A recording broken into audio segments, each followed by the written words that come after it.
Hello, I'm Dr. Francis Yahia.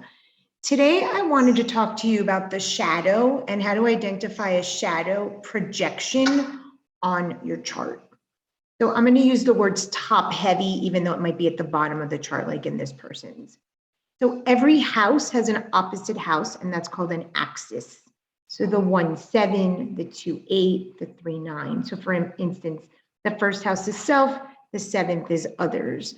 The 2nd is monetary possessions and values, and the 8th is shared possessions. The 3rd is low-level consciousness.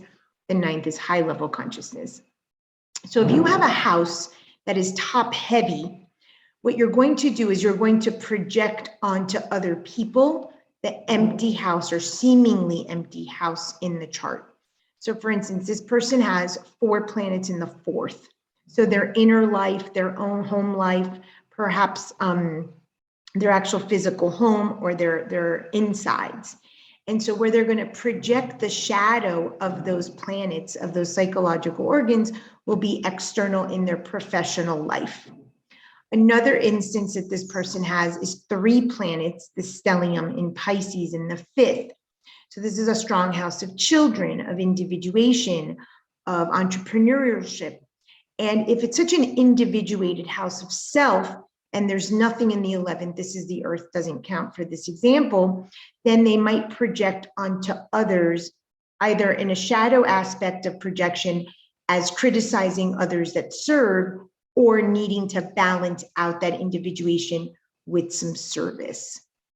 So look for the areas where you have clusters or stelliums. Even if your chart is splay, which is where most houses have something, try to find the areas where the chart or the houses are top heavy, and that'll tell you where you have a tendency to project.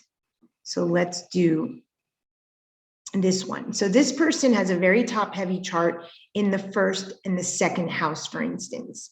So the areas that they're going to most likely live out and project their shadow will be with their friends and marriage partners, their business partners, or sexual partners, because it has to balance out the energy that's clustered here in this stellium of Cancer and this stellium in Leo in the 1st and the 2nd. So their focus is on themselves and their money and their possessions. So criticizing their partners when their partners try to individuate, or their business partners or sexual partners try to individuate will be one way to project that shadow. So any house or any stellium that is top heavy, we want to look at the supposed empty. And I say supposed empty because, as I've said before, no house is empty. There's always a sign, a decanat, and a planet of that house that rules it. But when I'm talking visual, just looking at it, you can see this entire person's individual nature. The first 4 houses, which are the individual houses, are going to be projected onto the personal houses, which is more in society with friends, lovers, and business partners. Thank you.